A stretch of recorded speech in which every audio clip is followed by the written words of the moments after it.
Your sexual power can control men, and that's why they want you to suppress it. And women, we know this. Men know it too. It's an unspoken truth. That's why a weak man processes a sexual woman as a threat, and that's why he has to belittle her. He has to call her something to make her doubt herself, to make her see herself as wrong, because it doesn't make any sense for a man who doesn't know a woman from Adam standing somewhere or doing something somewhere to just blurt out and call her a whore, or call her something belittling. The only reason why a man would do that is if he feels threatened, if he feels like she's exposing some sort of weakness in me, in the sense that she's being sexual, she's expressing her sexuality, and I can't have her, and maybe I want her, and I see her being sexual with other men. So to me, what that says to me, about me, is that I'm a loser, I'm weak, and I'm a loser, and that's why they come up with all these names. We have to understand that the patriarchal mind is not a highly evolved mind, and this is why it is more infused in weak men. A man who knows who he is and is a little bit more evolved is not threatened by a sexual woman, is not threatened by a woman who's sexual, because he knows that his source of power is inside of him. It's not a threat. Nothing outside of himself is a threat to him. So the patriarchal mind, like I was saying, is not highly evolved, and it's preoccupied with three things: domination, control, and enslavement. And if you look at all of our systems in depth, I mean, our education systems, our medical systems, our justice systems, is based on that. There's an undertone of that domination, control, and enslavement, where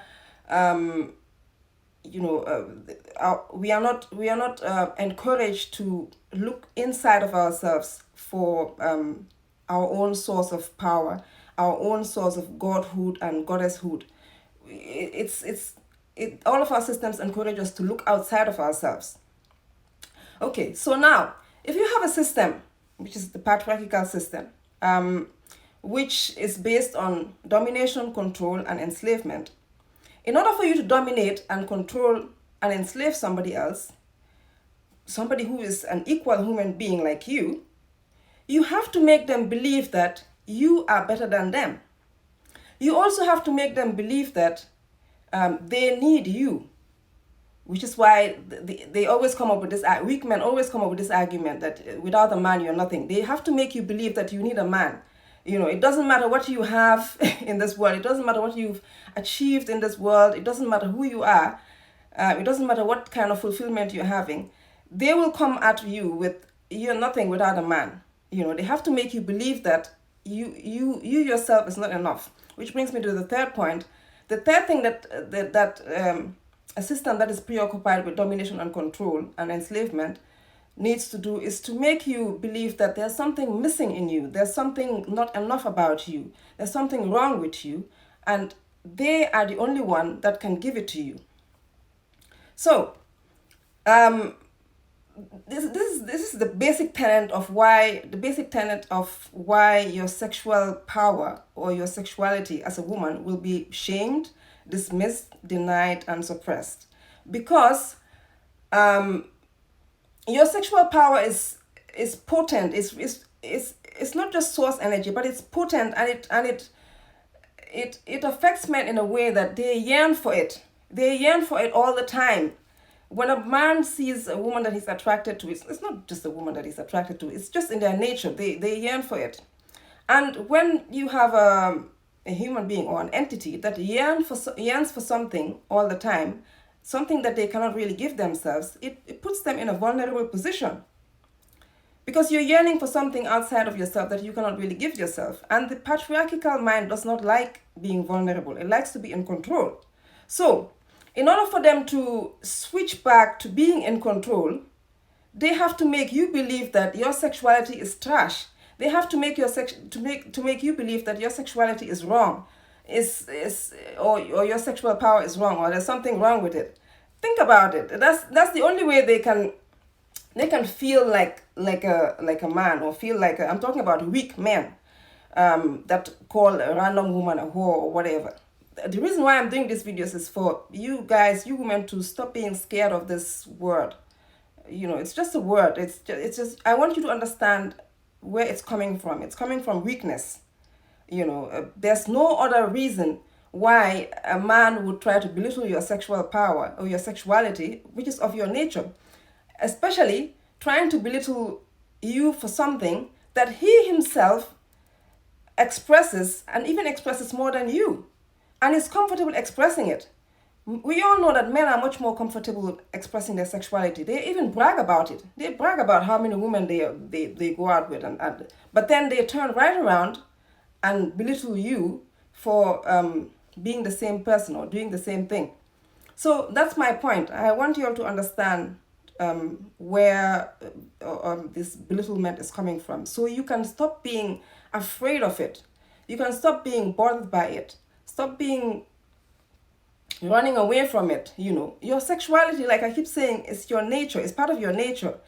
Suppressing it will cause you to hide. It will cause you to lie, which is what a lot of women do, lying about their sexuality, lying about their nature. It will cause you to not be able to point out your true desires and go after them.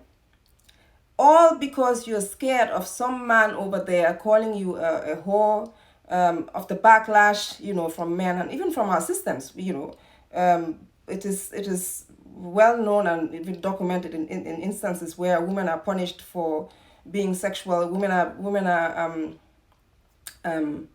denied job opportunities for being sexual. Women are like cautioned and all of these things. So I understand the sentiment, but I'm still saying that we've entered a new age now, and the woman has to embrace all of herself. If you want to live a fulfilled life, you cannot just hide this part of yourself, and you have to understand where the backlash is coming from. It's coming from, like I keep saying, it's coming from weakness. It's coming from the patriarchal mind, which sees anything that it sees as more, that it deems as more powerful than it, or that makes it feel vulnerable. It will try to trash it. It will try to downplay it. It will try to shame it. And this has been happening for millennia, millions of years.